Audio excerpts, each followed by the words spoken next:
তোমাদের সবাইকে অনেক অনেক ভালোবাসা শুভকামনা জানিয়ে আজকে আমি লাইফ অন রিলস থেকে রীতা শর্মা চলে এসেছি আরেকটা ব্লগ নিয়ে তোমাদের সঙ্গে শেয়ার করব বলে। গতকাল একটু বেরিয়েছিলাম মাকে নিয়ে ঘুরতে। বেশ কিছুদিন ধরে একটু ভাবছিলাম যে মাকে একটু ঘরের বাইরে কোথাও একটু নিয়ে যাব। এখন যেহেতু গরমটা আমাদের এখানে গৌহাটিতে অন্যান্য জায়গার থেকে বেশ কমই বলবো, তো সেই কারণে একটু বিকেল বিকেল বেরিয়ে গেছি। সামনে আমার এক বান্ধবী, আমার খুব ছোটোবেলার এক বান্ধবী এই গৌহাটিতেই থাকে, তো ওকে তুলে নিলাম। কি অবস্থা রে তোদের রাস্তা?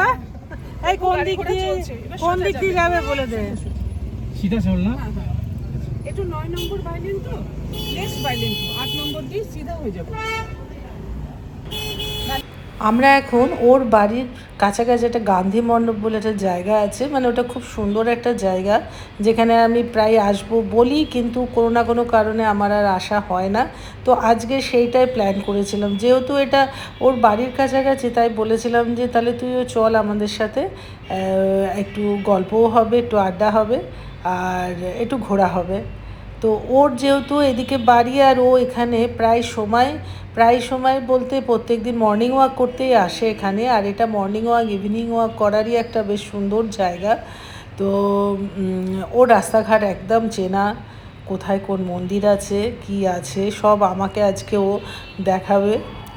এখানে বহু বছর আছে বলে ওরা খুব ভালো অসমীয়া ভাষাটাও বলতে পারে। আর এই একটা মন্দির দেখতে পাচ্ছ, এটা শিব ঠাকুরেরই একটা মন্দির। এই মন্দিরটা জাস্ট ক্রস করে আমরা এখন যে দিকটায় যাচ্ছি, মানে পুরো সোজাই উঠবো, সেখানেও নাকি খুব কাছাকাছি একটা খুব ভালো জাগ্রত একটা কালী মন্দির আছে। এই কথা বলতে বলতে সেই মন্দিরের কাছেই চলে এলাম, আর ড্রাইভার দাদাকে বললাম একটু স্লো করে দিন। নামিনি ওখানে, যেহেতু আমরা ভেবেছিলাম 4:30 এরম সময় বেরিয়ে পড়বো, কিন্তু তারপরে মাকে নিয়ে বেরোতে বেরোতে একটু সময় লেগে গেল, তাই বেশ অনেকটা মানে সন্ধে হবে এরকম একটা টাইমে বেরিয়েছি। তার জন্য ওইখানে আর না দাঁড়িয়ে আমরা এখন সোজা ওপরের দিকে উঠে যাচ্ছি, যেটা গান্ধী মণ্ডপ তোমাদের বললাম যে এসে এই জায়গাটাতে আসব। তো দেখতে পাচ্ছ এখানে অনেকে জগিং করছে, ওয়াক করছে, মানে ইভিনিং ওয়াক। তো খুব সুন্দর রাস্তাটা, একদম নিট অ্যান্ড ক্লিন, খুব ভালো লাগছিলো। হ্যাঁ, একটু ঘুরে ঘুরে পাহাড়ি রাস্তা, তো একটু এদিক ওদিক করে উঠছে। ওই যে ডান দিকেই দেখতে পাচ্ছ একটা খুব সুন্দর একটা মন্দির, আমরা নেমে পড়েছি এখানে। আর ও যেহেতু এখানে অনেকবার এসছে, তার জন্য এটার ব্যাপারে খুব ভালো জানে। এটা একটা প্রাকৃতিক শিব মন্দির, মানে নিজের থেকেই গড়ে উঠেছে, তারপর এটাকে এরকমভাবে একটু রং টং করে সুন্দর করে একটু সাজিয়ে গুছিয়ে নিয়েছে। আর এখানে নাকি একজন বিহারি কেউ একজন থাকেন, সে রাত্রিবেলাতেও এখানেই পাশেই মন্দিরের এখানেই শুয়ে পড়ে। তো উনি নাকি বলেছেন যে এখানে প্রত্যেক দিন একটা মানে মণিধর একটা সাপ নাকি প্রত্যেক দিন একই সময় নাকি আসে, সেটা উনি কিন্তু দেখেন। অনেকে বিশ্বাস করেন না, ভাবে যে কি বলছে, কিন্তু সত্যি আমরা কিন্তু এটা খুব ভালো মতো বিশ্বাস করেছি। শিব ঠাকুরের জায়গায় সাপ আসাটাই স্বাভাবিক।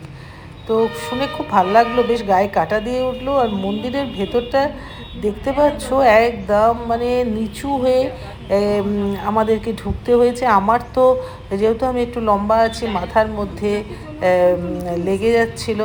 তো ভেতরটায় একটু ঠাকুরকে, একটু শিব ঠাকুরকে মাথায় জল দিলাম, জল দিয়ে একটু প্রণাম করে। তো এখন এখান থেকে দেখো ওই আমাদের গাড়িটা রয়েছে, মায়ের পক্ষে সম্ভবই নয় এতটা ওপরে উঠে আসা, আমারই খুব কষ্ট হয়েছে। তো যাই হোক, মা গাড়িতেই ছিল। আর এদিকেও দেখতে পাচ্ছ খুব সুন্দর সাজানো গোছানো পরিষ্কার পরিচ্ছন্ন পুরো পাহাড়ের মধ্যে একটা মন্দির, যেটা একেবারে মনে হচ্ছে মানে ওটা গুহার মধ্যে ঢুকে গেলাম মনে হলো। ছোট্ট একটা শিবলিঙ্গ রয়েছে, ও প্রণাম করার পরে আমিও একটু প্রণাম করে নিলাম।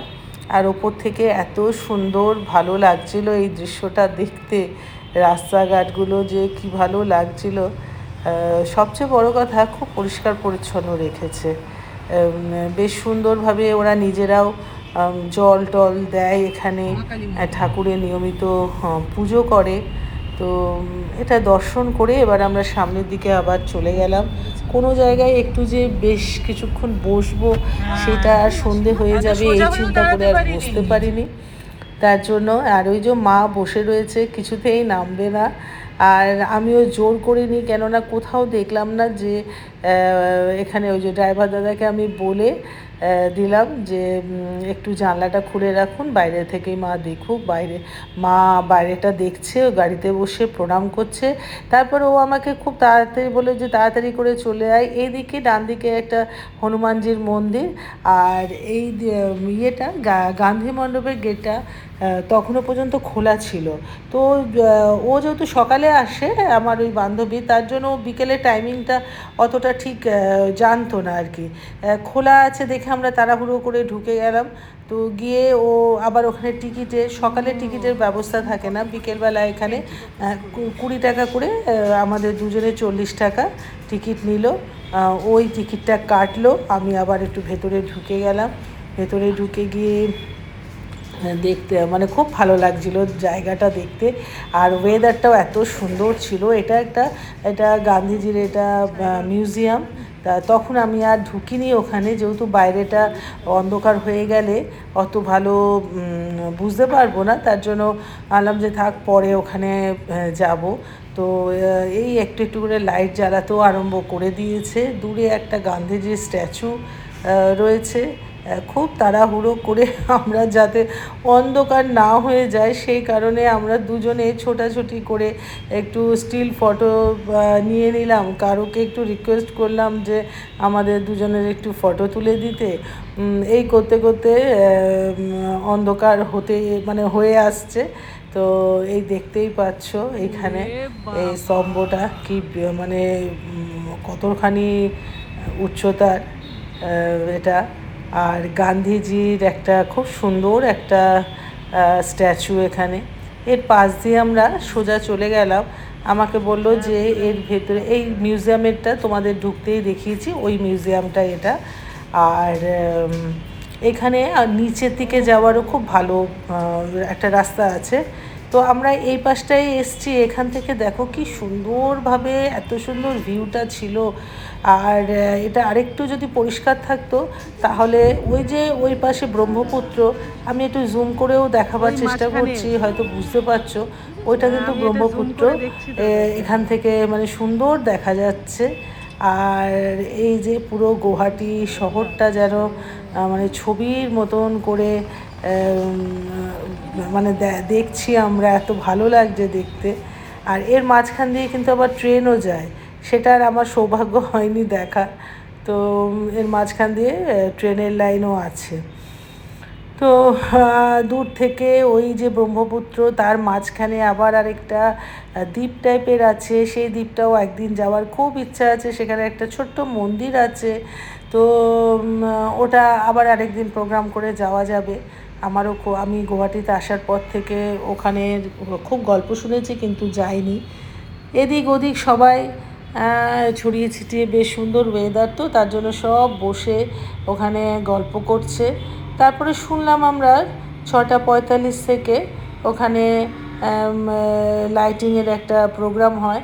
তো যেহেতু মাকে গাড়িতে বসিয়ে রেখে এসেছি, সেই কারণে আর অতটা সময় পর্যন্ত বসিয়ে রাখাটাও ঠিক হবে না মনে করে আমরা পাশাপাশি যে মন্দিরগুলো ছিল সেখানে দেখে তারপর এদিকটায় এসেছি। এখানটায় হচ্ছে একটা রেস্টুরেন্ট রয়েছে, কি সুন্দর জায়গায়, কি সুন্দরভাবে সব করা, অথচ সব বন্ধ করে দিয়েছে। আর এই যে সোজা রাস্তাটা যাচ্ছে এটা একদম নিচের দিকে যায়। এখানে আমি আর নামিনি এই কারণে, যদি অন্ধকার হয়ে যায় ওখানে নিচে গিয়ে উঠতে অন্ধকার হয়ে গেলে আবার প্রবলেম হবে, সেই কারণে আমি আর নিচে যাইনি। মা একটু ওপরে আসতে পারলে মায়েরও খুব ভালো লাগতো, কিন্তু আর সেটা আর সম্ভব নয়। সব কিছু আছে দেখতেই পাচ্ছ, অথচ ফুড কোর্ট বন্ধ। একটু চা পর্যন্ত পেলাম না, খুব ইচ্ছা ছিল তখন একটু বসে চা খাই। যাই হোক, আজকের ব্লগটা এখানেই শেষ করছি। তোমাদের কীরকম লাগলো? যাদের ভালো লেগেছে তারা একটা লাইক আর শেয়ার করে দিও। পারলে তোমরা আমার চ্যানেলটাকে একটু সাবস্ক্রাইব করে দিও। সবাই খুব ভালো থেকো, সুস্থ থেকো। টাটা।